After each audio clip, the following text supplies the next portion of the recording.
Ketua Dewan Ekonomi Nasional Luhut Binsar Panjaitan disorot publik karena tidak menyapa Wakil Presiden Gibran Rakabuming Raka dalam acara penyerahan daftar isian pelaksanaan anggaran atau DIPA. Momen tersebut terjadi saat Luhut membuka pidatonya di hadapan Presiden Prabowo Subianto dan Gibran Rakabuming Raka.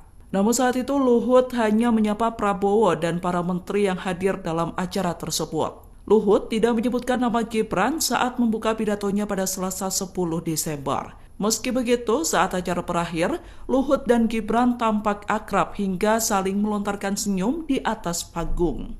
Bapak Presiden Republik Indonesia, yang kami hormati, para menteri, kepala lembaga negara, serta hadirin yang berbahagia. Download Tribun X sekarang, menghadirkan lokal menjadi Indonesia.